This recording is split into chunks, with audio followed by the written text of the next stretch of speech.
잊고 지냈던 장생포를 다시 추억으로 소환시켜준 김민서 선생님께 뜨거운 감사의 박수 부탁드립니다.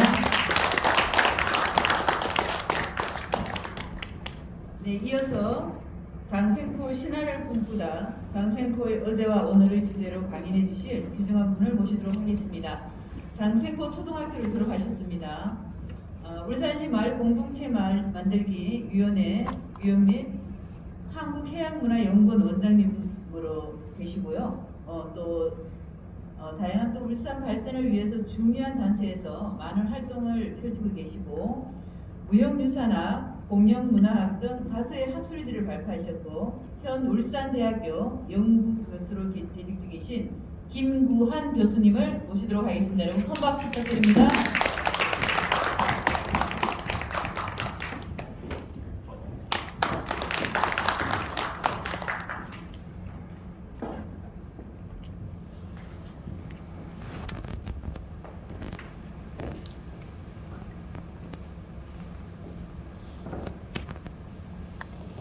예, 반갑습니다.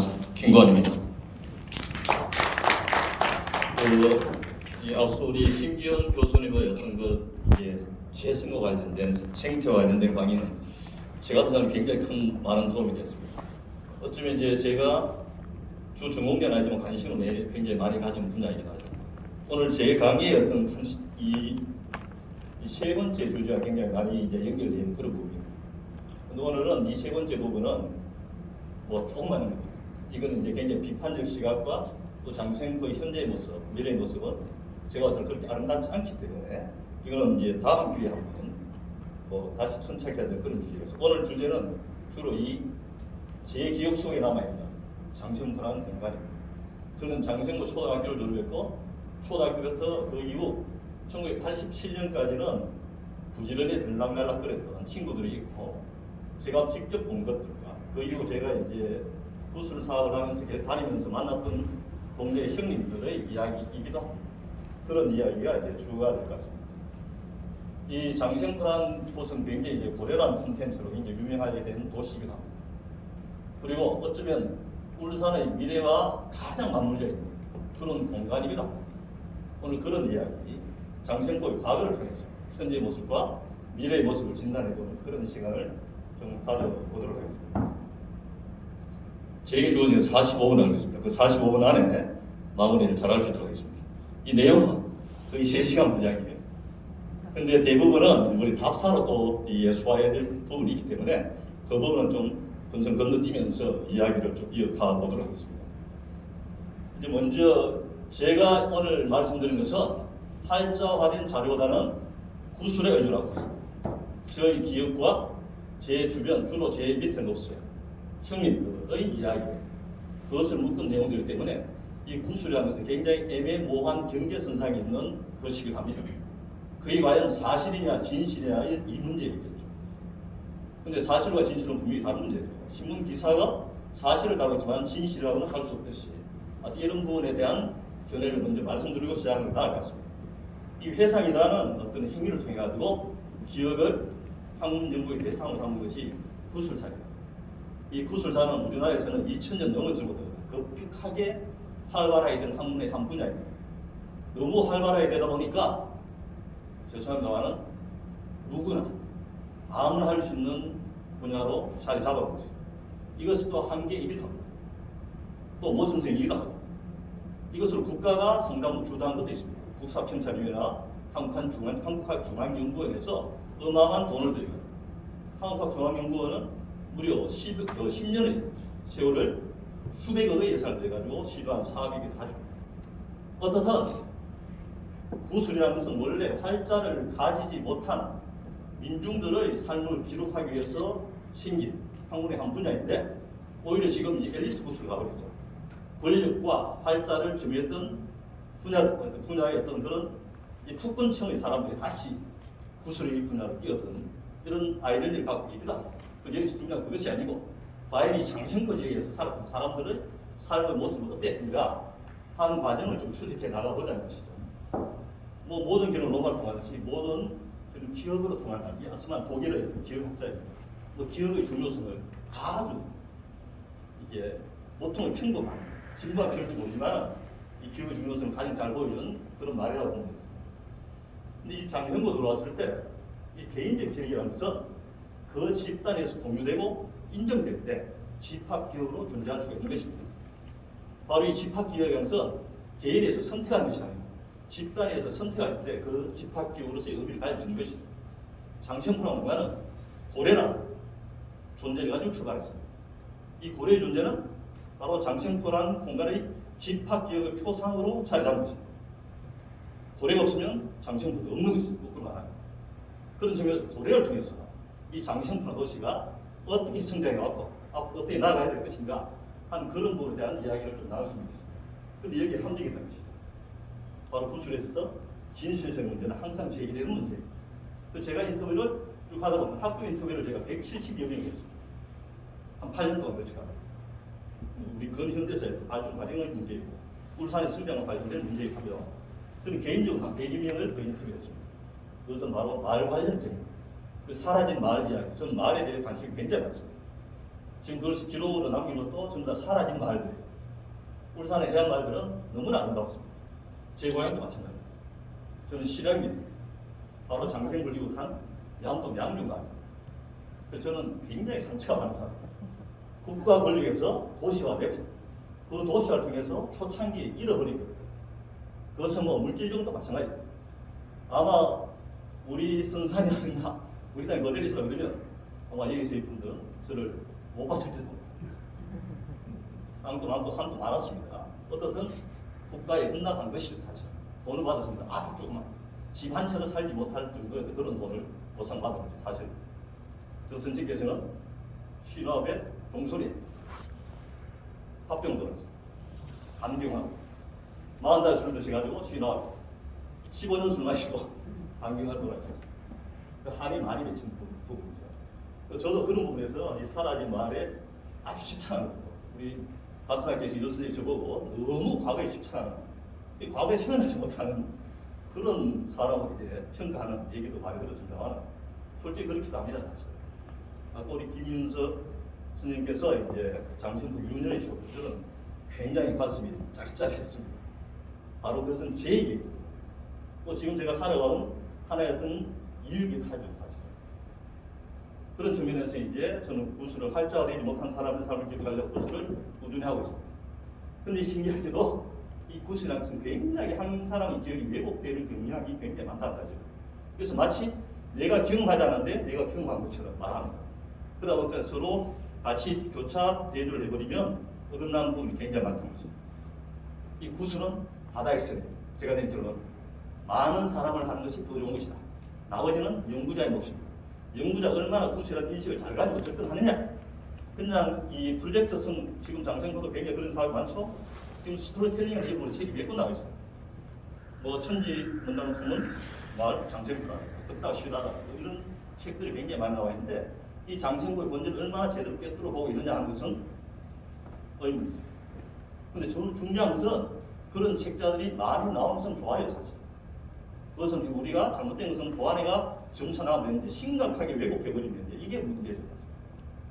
그래서 기록되지 못한 역사, 이거는 구술에 지금 의존할 수밖에 없는 것이 우리 현재의 모습이다. 그렇기 때문에 이게 전적으로 타당하냐? 아니 김구한 네가 한 것이 타당한 것이냐? 이렇게 말한다 그러면 저는 그 기록에 의존했다고 함께 말할 수 없어요. 그런 어떤 한계가 있다는 것을 미리 말씀드리고 생각합니다.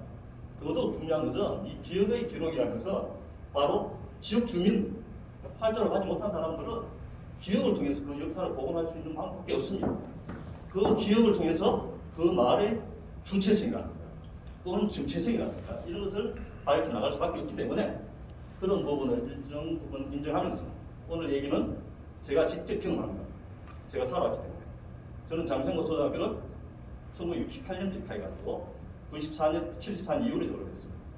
그 이후로 87년까지는 중고등학교 계속 친구들 여기서 나왔어요. 계속 여기 있어요. 그 다음 우리 아빠는 우리 마을 아빠는 일찍 예립되어 버렸어요. 그럼 승모를 넘어 이쪽으로 와서 놀 수밖에 없는 그 장생고의 모습 지는 모습이 아니고 우리 흔히 말해 백두산 같은 그 앞쪽은 전부 다 이렇게 이 몽돌밭으로 해가지고 이 바다에 돌들이 널려 있는 쉽게 해수욕도 할 수 있고 어떤 데는 군수도 잡을 수 있는 그런 공간이었습니다. 김 팔에는 절벽 있고 대부분 집에서는 팔에 김이 좀 있어요. 집에서 직접 이 김발이 있습니다. 다 그렇게 해서 먹던 그런 시절이었기 때문에 그래서 제가 들은 것, 본 것, 또 우리 선배들이 구술해 준 것, 이것이 오늘 내용이 전부 다하고 말씀드리겠습니다. 그럼 장생포는 이제 어떤 데부터 이제 역사 시작되는가? 장생포는 기록에 하면 아주 작은 어촌이에요. 아주 어촌인데 이 앞바다로 고래가 지나당기는 데 가지고 장생포 역사는 시작됩니다. 특히 이 장생포는 굉장히 깊숙한 항이에요. 바로 동해안에서 안쪽으로 만처럼 들어가가지고 이렇게 배들이 정박하게 좋고 특히 수심이 깊어요. 바로 이런 것을 일본과 러시아가 제일 먼저 알았죠. 그래서 대한 제국 시절에 러시아가 벌써 조차를 해가지고 땅을 빌려줘요. 장생포 표기지점. 바로 이들은 장생포 이쪽 땅이 아니고 바로 지금 용담동에 나오는 내요한 이쪽에 요한 그쪽을 주게 된 것입니다. 그러면서 수심이 있고 배가 정박하게 좋고 어떤 태풍에 가서 피할 수 있는 공간이 안성맞춤으로 이제 장생포항이 많이 있습니다. 자, 그래서 서구의 각국 포경서들이 1850년부터 이 동해안에 엄청나게 집중합니다. 엄청나게 이런 기록들은 일성록이라는 이 일성록은 이 관찬 사세예요. 조선이 한 150년 동안 왕의 일들과 국정 전반에 관한 업무를 정말 직무일지죠. 다시 말하면 어떤 국가의 공식적으로 쓰는 그런 일기다 이렇게 볼 수 있습니다. 정조대왕은 직접 자기가 쓰게 됐습니다. 그것을 자기 세손에 직접 또 쓰기도 하고 이런 역사적 어떤 그런 걸 갖고 있는데 이 일성록에는 바로 동해 바다에서 외국인 포경선과 조한 그런 사례들이 빈번하게 올라가 기록되어 있습니다. 그러다 보니까 동해에서 이제 고래가 많이 잡힌다 그러니까 이제 열강들이 대거 동해로 옵니다. 러시아, 일본이 아니고 미국, 프랑스, 독일 포경서들이 대거 밀집하게 된 것입니다. 그래서 이 동해는 바로 고래잡이의 각축장이 됩니다. 이때 수많은 귀신고래들이 한 칼에 다 날아가기 시작합니다. 이 시절부터 이제. 그러면서 이제 제일 왕성하게 활동하는 것이 러시아죠. 러시아가 왕성하게 이제 동해안을 다 장악하게 가기 시작합니다. 그러면서 그 후발주자가 그 비슷한 시기에 일본도 같이 동해를 진출하는 것이죠. 그리고 러시아는 바로 태평양 포경회사를 만듭니다. 1894년. 그러면서 대한제국에 장생포 조차를 요구합니다. 그래서 빌려줘요. 그래서 이제 러시아를 그대로 장생포를 그대로 러시아가 대대적인 포경을 하고 또 이때 이제 일본의 포경회사들이 앞다투어 진출합니다. 일본 같은 경우는 이게 포경에서 난리 납니다. 서로가 경쟁하는 그런 시기가 되고 있습니다. 그래서 이 장생포는 러시아와 일본이 각축장을 벌이는 그런 장소가 됩니다. 특히 기록을 보면 장생포 구장 1907년의 기록이에요. 러시아만 너무 잘한 장생포 동네 구장이에요. 근데 이건 아직까지 일본과는 접촉이 잘 안 되고 일본어를 잘 못해요. 일본어는 바로 이제 통역을 대동하고 그리고 러시아 문화가 이 장생포 일찍 들어왔다고 이제 얘기할 수 있는 것이 바로 그런 근거들이라고 볼 수 있습니다. 자, 이렇게 각축장을 그리는 것이 일본 평경. 이유는 뭡니까? 바로 1905년에 러일 전쟁 중에서 일본 승리를 합니다. 이때 일본은 러시아 포경선을 대량으로 해상에서 납품을 하기도 하고 또 그 전쟁의 어떤 그런 뭐랍니까? 이 성전물로 이제 포경선을 바뀌는 겁니다. 초창기에는 바로 그 이름이 니콜리아호 이런 식으로 러시아 이름 그대로 따고 이제 1910년대는 이 포경선 단위 그런 기록도 남아 있습니다. 어떻든 일본이 다 평정하면서 이제 1905년 이후는 장생포는 일본의 포경 기지가 그러면서 이 난리랬던 자기들이 이제 평정했어. 나니까 이거 좀 정리해야 돼. 그래서 1909년에 오사카에 원정을 둔 동양 포경 90여 사로 통합됩니다. 그러면서 각자 이게 자기들의 갈등은 어느 정도 봉합되는 그런 양상을 보여주죠. 자, 그래서 이제 그 기록들을 울산 군에서 있는 울산 안내란 잡지에서 이런 기록이 나옵니다. 1917년. 이거는 장생포 항의 어떤 특징적인 지형적인 특징이에요. 부산 울산 사이는 제일 좋은 항구다라고 표현하고 있습니다. 그 고래가 많이 잡혔죠. 주민들이 여기에 기대 생계를 유지한다. 부산 민산은 고래다라고 표현하고 있습니다. 바로 장생포가 포경으로서 발전해가고 있는 그런 상황을 보여주는 대표적인 기록이라고 볼 수 있습니다. 자, 그러면 바로 이제 일본이 장악하게 된 이 장생포 역사적 배경을 보면 러일 전쟁이 가장 큰 역할을 했죠. 그러면서 자기들은 나가사키 폭행사 동력급 주식회사를 설립하고 러시아의 폭행 기지를 전부 다 이제 일본 소유로 만듭니다. 그리고 또 다시 장첸포 8개소를 임차를 하게 됩니다. 바로 임차를 하고 난 뒤에 이제는 우리가 이란, 한일 병합이 되는 것이죠. 적극적으로 이제 일본의 어떤 그런 체제를 넘어가고 있습니다. 1930년 동아일보 기사를 보면 고래잡에 관여하는 어민이 800여 또 거기 관계된 인부들 300여 명이나 기록하고 있습니다. 이 기록은 그 당시 분위기 보면 굉장히 약화된 기록입니다. 다음 신문 기사를 본다 그러면 이런 내용이 나와 있습니다. 이 동아일보 38년 8월 31일자 자, 울산 인물인 고래 벌써 10여 두 후에 상인 구경꾼이 갇혀서 운지 장천포항 파랑 그 내용을 좀 요약해보면 울산 인근에서 고래가 많이 잡히자 장천포에 있었던 일본 포 공장에서는 고래를 삼느라 연일 이렇게 표현해요. 이건 제거리랑 마찬가지예요. 고래를 삼느라고 피워갖고 상인과 구경꾼도 각기 몰려와 장천포항이 활기를 기사에는 대활기를 띄었다라고 표현하고 있습니다. 그만큼 이제 장천포는 고래로서 포경으로서 완전히 정착돼가는 그런 모습을 바로 38년 이때 이제 대동아 독립군에 이제 태평양 전쟁에 몰입할 그 무렵에 이런 기사가 나와 있습니다. 자, 그런데 이제 장천포가 이제 이렇게 화랑을 맞이하는데 일본 사람들이 한국인을 바라보는 시선, 장천포지만은 또 그럼 장천포 사람들이 일본을 바라보는 시선은 어땠는가 하는 것은 이 에미스리라는 사람이 있습니다. 이 사람은 일본의 유명한 소설가이자 그 다음에 여행 기행가입니다. 이 사람이 이제 이런 일본 정부 요청인지 그건 모르겠습니다만 우리가 한일 병합이 되기 전에 우리나라를 방문합니다. 이제 고래잡이의 내용을 관찰해서 기록을 남기겠습니다. 그래서 1906년에 장천포항에 들어오게 됩니다. 처음에 그런데 일본 학화당에서 출발해가지고 새벽에 출발해가지고 바로 여기 내 유안 쪽에 그날 저녁 9시경에 들어와요. 한밤중에 들어옵니다. 한밤중에 들어와서 보니까 전부 다 일본집 분이고 일본밖에 없어. 자기는 조선에 왔는데. 그리고 이게 조선의 모습은 볼 수가 없고 전부 다 일본 문화가 그대로 있어가지고 자기가 조선에 있는지 일본에 있는지 잘 알 수 없느라고 첫 장을 그렇게 기록하고 있어요. 그래서 설레는 마음으로 바로 일본 집에 있던 내해 저 유안 쪽에서 하룻밤 자고 아침 일어나서 첫 광경을 이렇게 묘사하고 있습니다. 아침 일어나서 첫 광경을 보면 뭐 흰색 목재가 수없이 팔던 산천 사이에 있다. 근데 여기는 뭐 갈매기 대대 그리고 사람의 무리 뭐 토착민들은 저마다 손에 도끼를 들고 흰색 목재를 갖고 있다. 근데 알고 보니까 니시카와시가 알려줬는데 흰색 목재를 본 것은 불이 삐졌다. 원래 비료로 일본에 보낼 때까지 저걸 사두는데 한국인은 도끼 뼈에 겨우 약간 붙은 살적 게다가 이미 썩어 문드러지는 것을 식용을 먹게 깎아내는 것이라는 사실을 알았을 때 비로소 내가 조선에 있다는 것을 깨달았다 말하고 이게 단순할지 모르지만 그 당시 일본 지식인의 눈을 통해 본 한국인의 모습은 정말 미개하게 짜겼다. 정말 못 살아서 군주대에 허덕이는 그런 민족으로 계속 보고 있습니다. 이게 에미스이된 이 사람은 철저하게 서구 문명 국가들, 미영이라든가 이런 나라의 의식이 아주 풍부한 그런 인물입니다. 처음부터 끝까지 조선인을 바라보면서 조롱하고 있는 그런 내용이 이 십지탕호 토경성 곳곳에서 나타나고 있습니다.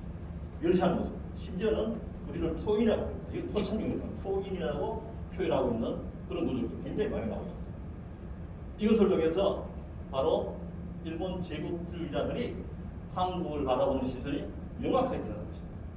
다시 말하면 동등한 인격체로 대우해야 되는 것은 절대 아니었다는 것입니다. 자, 이런 부분들. 그러면 그 당시 거기 살았던 이게 한국인들, 장천포 사람들은 또 일본을 어떻게 바라봤을까? 아주 이게 흥미로운 일입니다. 이건 제가 인터뷰한 저는 그 남부청룡역으로 2009년부터 2010년까지 남부 고래와 관련된 인터뷰를 2년 동안 시작했습니다.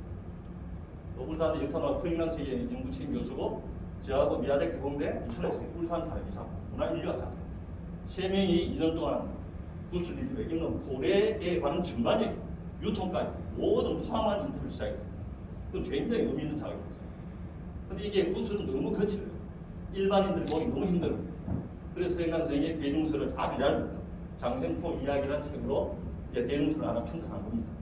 그건 원래 우리 용역의 계획이 없었는 것인데 남구청에서 좀 편하게 이제 익히는 것을 좀 해달라 해서 그 책을 만든 것이죠. 그래서 제가 19명 중에 8명 제가 인터뷰하고 그 부출자 저도 포함되었습니다. 그 다음에 나머지는 이제 같이 움직이면서 이제 인터뷰를 진행합니다. 그걸 보니까 이 김 아주 유명한 사람입니다. 이런데 알면 요 한자 들으면 다 알 것 같아요. 요새도 있습니다. 장청 사람들 외놈들한테 선을 안 받았지만은 딴 데는 다 외놈들한테 선을 받는 사람이 많았다니까. 선을 받지 않는 이유가 저걸 배타는 저거 배를 타니까 또 월급을 받고 사니까 우리는 멸시하지 않았다는 것이다. 그 말이죠. 그리고 그 배를 타는 사람들은 일본말을 굉장히 잘한다는 것이죠. 고래배를 타는 사람. 이것은 무슨 말한가? 요 문맥을 그대로 이해한다 그러면 바로 장생포에서 고래배를 타는 사람들은 부자라는 것입니다.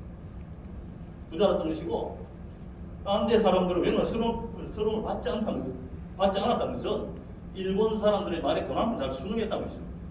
잘 순응하니까 돈을 많이 벌 수 있는 것은 고래배에 들어와서 일을 하게 만들어주고 다시 일자리와 월급을 줬다는 것이 안정적으로. 그리고 일본만도 쉽게 대접 받았다는 것이죠.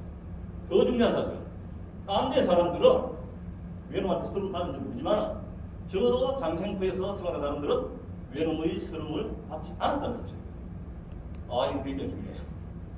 이 결과까지 지금 요런 내용들이 바로 해방 이후에 어떤 결과를 초래하느냐 하는 것들과 맞물려 있어요. 오늘 이제 그때 해방 이후의 상황을 얘기할 때 한번 이어가도록 하겠습니다. 자, 일본 사람들은 한국인을 굉장히 멸시조롱하는 그런 시선이에요. 물론 배 타는 사람들은 상호 동질적으로 얼마나 존재해줄지 모르겠습니다만 일본 사람들이 얼마나 악랄했다고 아까도 나왔죠? 고래뼈에 붙어있는 얼마 안 되는 쌀 이것을 불안을 줘. 김구야 네가 이거 책임지고 네가 다 관리해 네가 돈 받아가지고 해라. 그게 어마어마한 거예요. 조각살들. 그 조각살들을 모아가지고 고래뼈를 사가지고 고래뼈에 어마어마한 돈을 번 사람이 장생부였다는 사실이죠. 그런데 좀 더 지나면서 봅시다. 그리고 장생부라는 것이 일본 사람들이 어떤 식으로 인식하고 있습니까? 하는 것을 단적으로 보이는 사례입니다. 바로 부산일보는 제 경남 일본인들의 권익을 향상하기 위해서 부산에서 만든 친일 잡지 일본어 신문이 그럼 그 지향을 받아 뿌듯하겠죠. 거기에 장생부가 이렇게 수술하고 있습니다. 지금 장생부가 너무나 좋은 양 단지 고래만 잡고 있다 지금.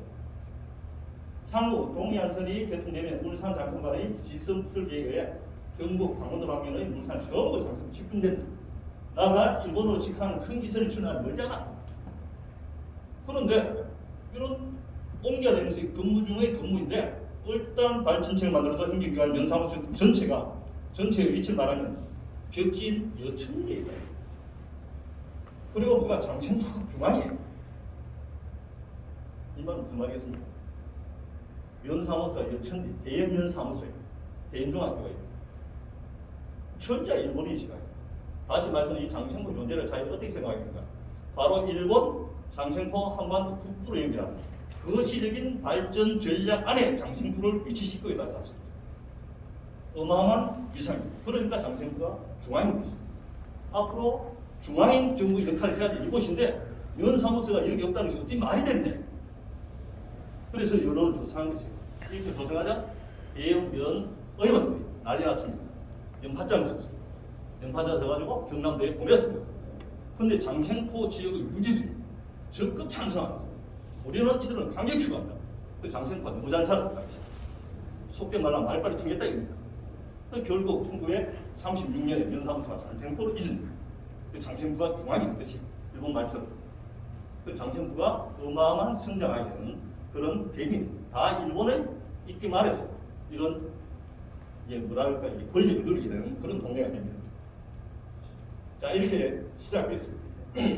그래서 이제 해방이 되는데 각지로 고래뼈를 타고 헌트했던 사람들이 전부 다 고향을 돌아올 거 아닙니까? 돌아오는데 중요한 것은 퇴직금이나 체불 임금을 받지 못했어요. 연자라를 강제에 징용 간 사람들 돈 받지 못한 사례는 어마어마하게 많잖아요. 그리고 이 사람들이 다 들어와서 이거 우리 가만히 있어도 안 된다. 대표단을 꾸렸어요. 그리고 이 대표단을 일본에 보냅니다. 일본에 보내가지고 협상을 해요. 근데 해방돼가지고 모든 주권을 다 상실한 일본이 그리고 돈 받으러 와서 우리 돈 없다고 끝인 거 아닌가? 이번 사람 너무 양심적인 거예요. 목숨 2척을 주는 거예요. 아까 말해서 일본인과 장신포 한국인의 관계는 갈등 관계가 아니에요. 서로 상식하는 관계입니다. 만약에 친하게 대립했다 그러면 돈 절대 안 줘요. 목숨 안 줘요. 근데 목숨 2척을 줘요. 여기서 장신포 포경은 해방을 다시 시작합니다. 돌아와서 이제 조선 포경 주식회사를 설립합니다. 200명은 좌분을 두고 회사가 만들어지면서 여기에서 이제 장신 포경의 역사는 시작되면서 1960, 70년대 어마어마한 성장기를 맞게 돼요.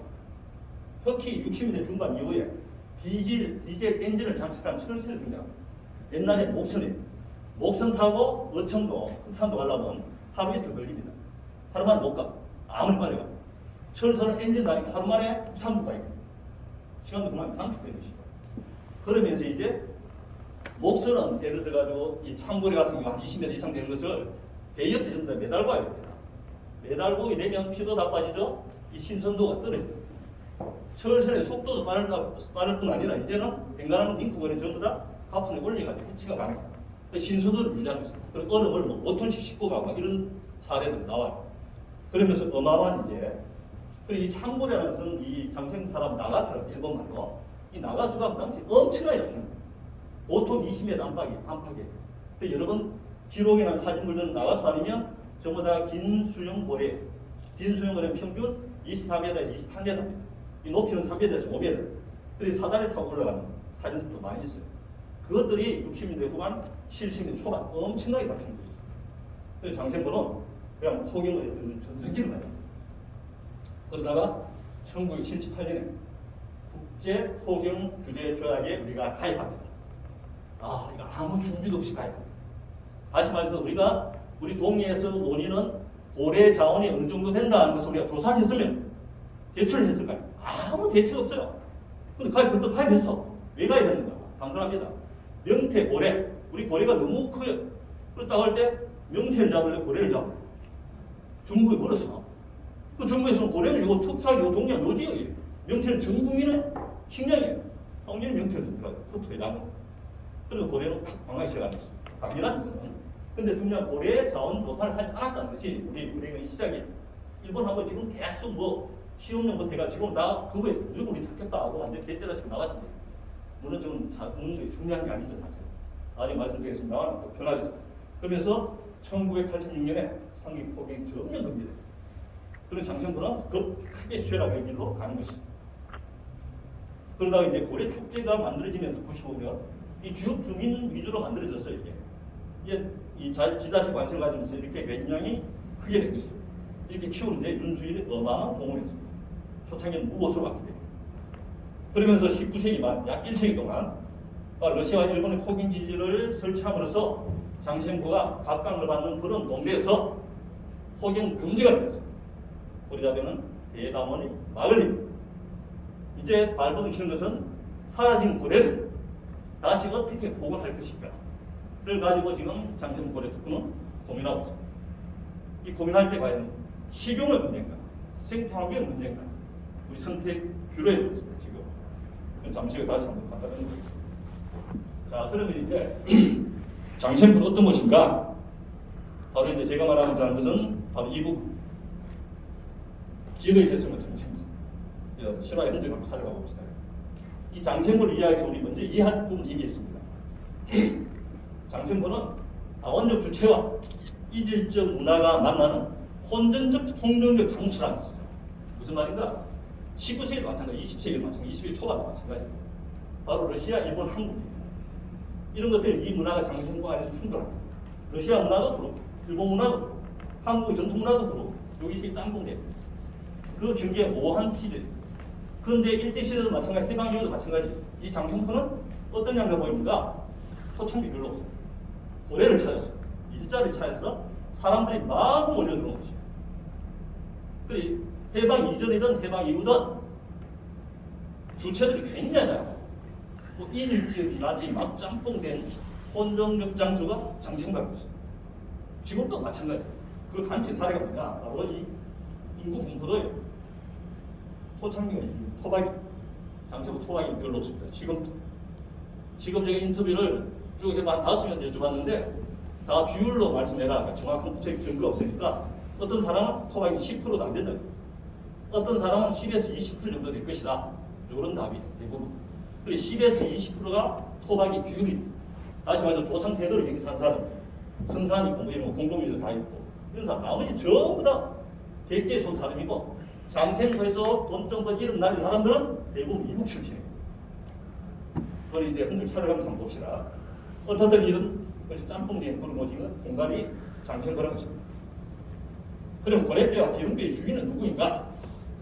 아까 고래뼈는 뭐 돈이 많아가지고 60년대에 이렇게 철수 누가 돈 투자해가지고 이제 줄수 있는 한 사람도 있지만은 바로 고래뼈에 묻은 살코기고 그 다음에 해체 작업에서 나온 고기를 모아가지고 부자가 된 사람입니다.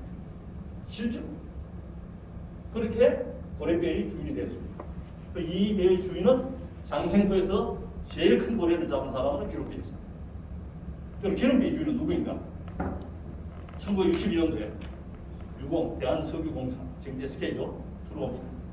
초창기 막 이거 탱크 터미널 만들고 기름 막 들어 한다 보니까 기름 유출이 어마어마하게 됩니다. 제가 초등학교 다닐 때 바다에 불이 한두 난 게 아니에요. 바다에 물이 시커멓 나. 그래가지고 제 아는 형님의 누님이 불길에 돌아가셨어요. 그렇게 죽는 사람도 있어요. 그래서 장생포 앞바다는 우리나라 제일 먼저 뭐가 들어왔는가? 소방정이 들어왔어요. 소방배. 이 소방배는 장생포 초등 운동회를 하잖아요. 일주일 전부터 운동장에 무릎 꿇어줘요. 그 밑에 와서 운동장에 바로 무릎 쏘아요. 그래서 땅을 이렇게 왜 이게 그 뭐 문제가 목나고 그러니까 땅을 안정화시킨 작업을 해줘요. 왜냐하면 초당 운동회는 이 마을 전체 매암동 장생포동의 공동 축제 할머니 할아버지 다 와. 그 당시에 그랬어요. 뭐 그런 소방대가 있어요. 그래서 기름 유출 많이 되다가 바닥에 뜨잖아요. 그 기름을 떠가지고 한 사람. 그것이 바로 장생포 기름배 제 1세대. 그렇게 돈을 벌거든요. 큰 부자가 된 사람 어마어마하게 많아요. 바로 이런 사람들. 그 다음에 어떤 사람이 탔느냐? 고래뼈는 바로 요 장생포와 인근 말사람. 매암동, 용장, 용전, 남아등 요 가까이 해안을 좀 우리가 친밀도가 높은 사람들, 알 수 있는 사람들. 배 타고 갔다 그러면 4개월, 5개월 같이 있어요. 주로 고래뼈는 요 인근 말 사람들, 장생포 사람들이 많이 탔어요. 기름뼈 누가 많이 탔냐? 기름 철선이 이제 들어다 보니까 기름뼈는 기술이 필요해요. 기술이 필요하다 보니까 그 당시에는 남해 수고, 거제 수고, 포항 수고, 수산보다 불진들 이 사람들이 이제 뭐 음파품직이라든가 뭐 이런 조작을 쫄아야 될 거 아닌가요? 이 사람들이 대거 몰려오고 있어요. 의사는 지금 이 분포를 보면 남해 거제 출신이 굉장히 많아요. 우리 김민수 선생님이 아까 장생초등학교 그 밑에 생활했다 그러죠. 그 집은 이제 사업비상 많은 가구가 함께 생활하는 그런 건데 바로 그 옆에 해가지고 장생초등학교 밑으로 바로 남해 사람들이 집성촌이에요. 이 남해 사람들의 생활력이 얼마나 강하냐면 장생포 토박이 사람들은 하냐? 뻘밭 밑으로도 헤엄쳐 갈 사람들이에요. 뻘 그렇게 엄청 힘들잖아요. 그 밑을 헤엄칠 수 있는 능력자들이 바로 남해 사람들이다. 지금도 많이 살아요. 지금도. 이제 완전히 이제 장생포 토박이 시대가 되어버렸죠. 바로 구성 자체가 기름뼈는 외지인들이 엄청 많아요. 기술이 필요하게 돼요. 고래뼈는 토박이들이 요 있는 사람들이 많이 탔고 이런 양상을 보는 것이죠. 그런 인구 분석은 아까 제가 말씀드린 것이고 장생포에 또 하나 재밌는 저는 이거 인터넷 몰랐어요. 옛날 잘 모르던 것들입니다. 대여는 우리 동네 우리 어머니 테크는 바로 저 바닷가 진영이 테크예요. 예를 들면 정자대, 광룡대 이렇게 하잖아요. 은양대 지명을 많이 가져오잖아요. 물론 또 이 테크는 그 집안의 어른을 이름을 따는 것이 많아. 그리고 제가 장가도 가는 거 처갓집은 바로 자기 어른의 호를 따가지고 장모님의 테크가 자기는 제가 돌아서 가비 보조상 자기는 돌아서 없었는데 성산땡이에요. 성산땡. 그래 호가 성산해야 돼. 그 양심시대. 거기에 또 저 조모의 이 테크는 나무떼기. 그 남편이 나무 신고한다. 그렇게 또 붙이고 있는데 장생포는 아주 특이한 게 있습니다. 우리 일반적으로 제라고 하는 쟁이 어떤 것을 수단에 먹고 난 사람들 기술자를 말해도 미쟁이, 땜쟁이 이렇게 하듯이 여기서는 제이로 땜쟁이, 미쟁이 이렇게 말해요. 근데 특이한 용어가 하나 있습니다. 이 자네가 아니고 자가 장놈이에요. 자, 이것은 어떤 것을 수단으로 해서 먹고 사는 그 집안 전체를 말해요. 이거의 계열이야. 이거는 그 집안 전체, 방 전체를 추측하는 용어예요. 그 장생은 지금도 부두자, 떡자, 살자, 시계자 이런 걸로. 그 사람 집안 전체로 시계자, 이 시계자는 집안 아들 아이가 뭐 이런 식으로 말해요. 부두자, 살자, 요 지역에 다 부르는 명칭들이에요. 여기 좀 특이했어요. 태클을 부르는 거예요. 근데 이거는 좀 연구해봐야 돼. 이 자안이란 말이 우리말인지 일본에서 온 말인지는 좀 조사를 해봐야 되겠죠. 그다음에 장생구 3대 인물이 누구지 아십니까? 윤수일 또 윤학긴 홍명경. 아 고맙습니다. 윤학긴 윤수일은 한참 뒤의 인물입니다. 우리 세대의 장생구 유명 인물은 딱 한 사람이에요. 좀 들어본 게 있습니다. 이 사람의 국어는 신문 기사를 통해서 알려졌어요. 해술이에요, 해술. 해술 들어봤습니까? 우리 선생님. 못 들어봤어요. 어마어마한 장생구 유명인사는 해술입니다. 해술이, 해술. 바다 해자다가 그 술할 때 술. 해술이에요, 해술. 이분은 장생포 사람도 모르는 사람 없어요. 60년대, 70년대를 휘어잡은, 이때 휘어잡은 분이 해술입니다. 이 사람 땅꾼이에요, 땅꾼. 된장사. 우리 김민생 해술 들어봤어요? 네, 들어봤죠. 이 사람은 세 가지 특징이 있어요. 옷은 하와이안 스타일. 아주 화려해. 깜짝 고문해. 그 봄열 갈 필요가 없어. 겨울에도 반팔 입고 다녀. 두 번째는 허리에 분명 담도가 있어요. 허리에 분명 담도 있고. 마지막으로는 아주 헐만 고장난 오토바이. 오토바이가 트레이드 마켓. 그 뒤에 이게 뭐라 그럽니까? 합판을 만든 함. 뱀을 싣고 다니는 함이 있어요. 그걸 타고 내돌았어. 근데 어느 날 이 오토바이에 노랗게 색칠해 나타난 거예요. 노란 오토바이로 많은 사람들에게 각인돼요. 그런 인물이 해수입니다. 그리고 윤수의 대행선 1970년 사랑만한 안개수가 뜨면서 이제 알리기 시작했고, 윤학길은 바로 롯데자이언트 가서 정말 황태자로 군림하면서 80년대 중후반입니다. 해수리가 상당부 장생구 유명인사 오랫동안 뇌리에 박혀있었는데 결국 1997년 울산 지역지의 어느 기사로 해수리 부고를 하였습니다. 추운 어느 날 바닷가에서 봉사를 한 것이다. 그것을 가지고 울산 문인이 뭐 소설로 한편 쓰기도 하고 여러 가지 사연이 많은 인물. 그건 3대입니다. 울산에서 이제 가진 기가 생고 장생포, 박은진, 변경입니다. 대충 기가 센 느낌 나죠? 저는 뭐 다시 읽은 것 같았겠습니다. 걔도 제가 인터뷰 한번 들었습니다. 걔도 만자 들고 다니고 이 장생포는 다들 났죠. 장생포는 걔도 고래고기 물고 다닌다는 것이 일반화된 속설이에요. 그것이 어느 순간 만원짜리 물고 다닌다. 저는 그때 7만짜리 잘 보지 못했어요. 그 다음에 세종마을에 가서 어떤 인터뷰를 하는 거예요. 교훈법을 중에.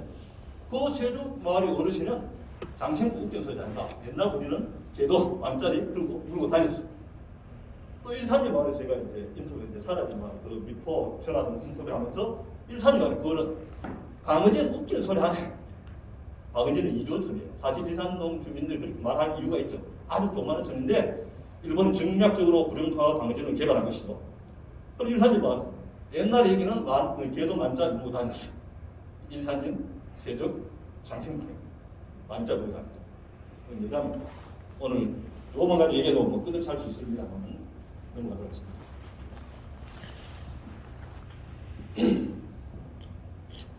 자, 이제 장생포를 둘러싼 이 지역의 이야기.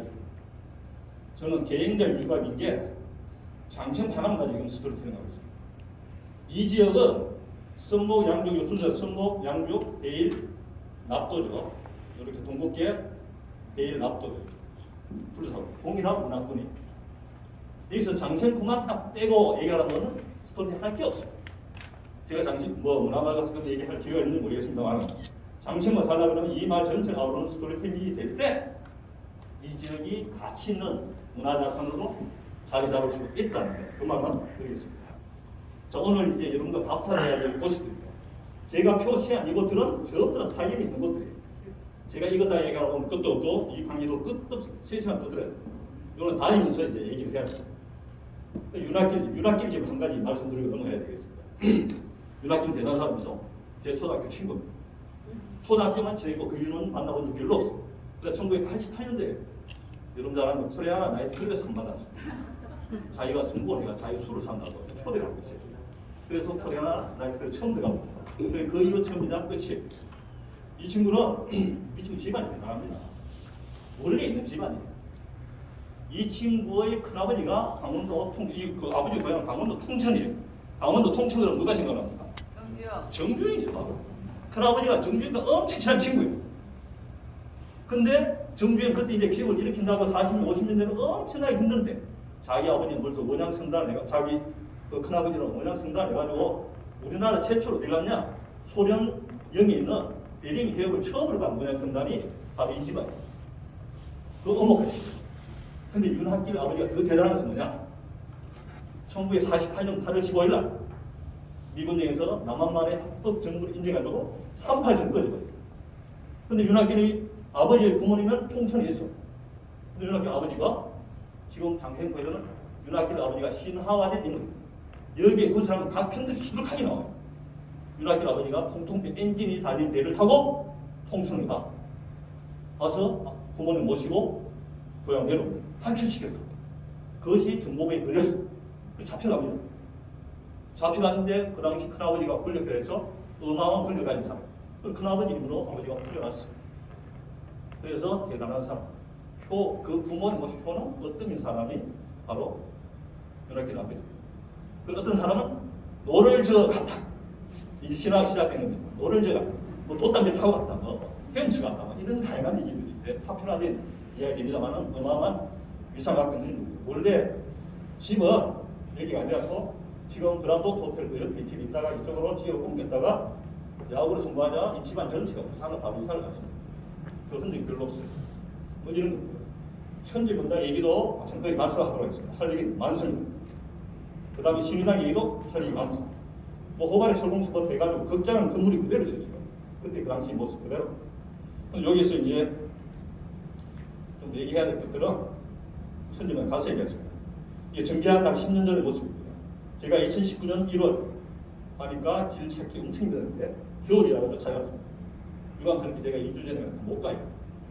너무 숲이 우거져가지고 도깨비 풀밭에 온갖 것들이 난리라도 우리 요 입구는 아주 준비 잘 돼요. 입구까지는 가서 얘기를 해야 될 이야기. 근데 여기서 이제 땅에 쓰러져 있던 비석을 하나 발견합니다. 그 비석은 공덕교예요. 공덕교의 내용은 이겁니다. 1932년에 이거 세우고 이 신의당은 일본인들이 자기의 신앙심을 보여주기 위해서 만든 것입니다. 이 나중에는 38년 이후에는 강제 신사 참배를 시키는 그런 공간으로 바뀌죠. 그 다음 장치부 신의당입니다. 이것도 가서 이제 설명한 걸로 하겠습니다. 제가 2012년에 이제 보수공사한다고 제가 오래 했습니다. 올해가 여기도 이제 현판도 쫙 있죠. 안에 신의당 안에 이제 들여다볼 수 있는 한 번도 못 보다 한번 들여다봤습니다. 이 바뀐 것이 바뀐 현판인데 이렇게 아주 글자들을 몰라가 제가 이제 하루 없이 울산대 한문학정관 성범준 교수님을 모셔갔습니다. 그 전체는 77회입니다. 77회. 이건 전부 다 이 신당을 지을 때 참여한 사람들의 이름과 금액입니다. 자, 원래 금을 먼저 이름을 밑에 적어놓은 게 이 전부 다 탈색돼가지고 요건 원래 1938년에 이 재당 신당을 만들었는데 제기를 했는데 이건 63년에 요것을 허릿하니까 다시 요 내용을 그대로 뺏겨가지고 다시 만든 거예요. 근데 지금은 또 알 수가 없어요. 그건 대충 머리가 소화 이게 13년이면 1938년. 그 다음에 요것을 썼을 때는 4198년이니까 1963년이에요. 근데 여기에 나온 이름 알 수 있는 사람은 73명 중에 한 10명도 안 됩니다. 이름을 못 알아요. 근데 제일 많이 참조한 사람이 39원 90절. 제일 적은 것은 이런 내용을 다 적어놨다고 했어요. 그 다음 신당 아래 보면 뭐 볼 수 없기 때문에 이 세 명의 어떤 그런 마을 수호 세대 두 보상이 그려져 있습니다. 그리고 어디에 이제 구름을 뚫고 올라가는 용이에요. 뭐 이거 용신 사상은 바다에 닿으니까 용신 사상 그대로 보여주는 보상인데 이 도상을 엎다가 요 내용을 보면 이렇게 적혀 있습니다. 1987년 겨울 요 도상을 만들었다는 겁니다. 그리고 요 밑에 상당히 신이니까 이 위패라는 것은 신체를 말하겠죠. 재당에서는.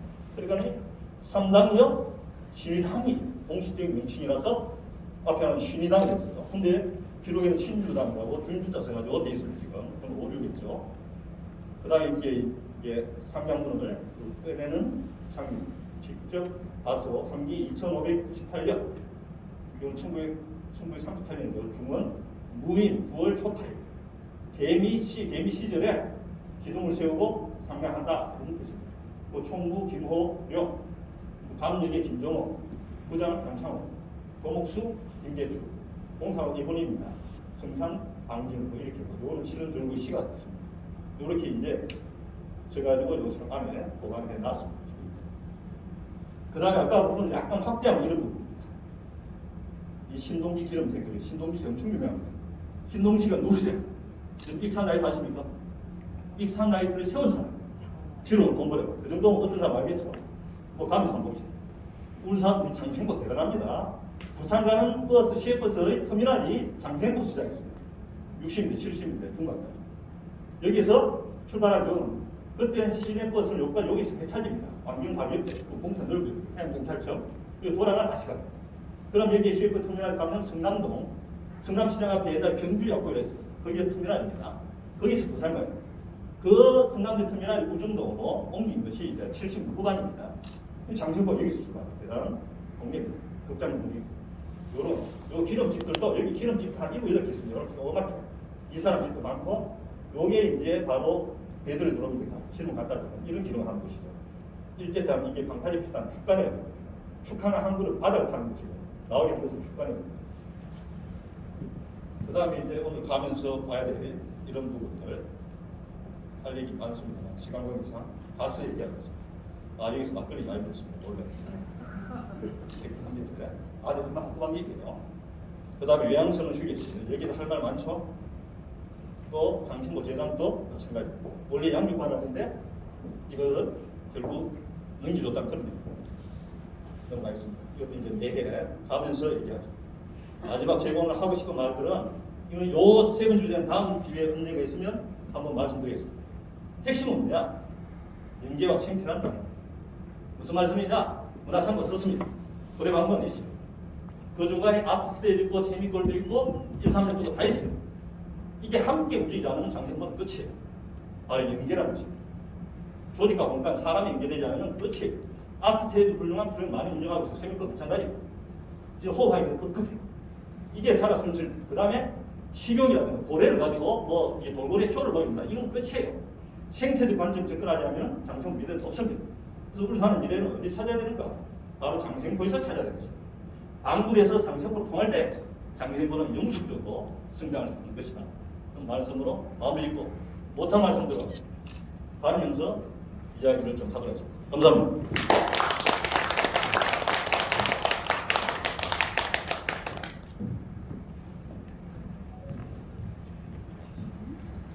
네, 잊혀져가는 옛날의 장생포와 지금의 장생포를 열정적으로 재조명해 주신 김고현 교수님께 다시 한번 뜨거운 박수 부탁드립니다. 네, 바로 이어서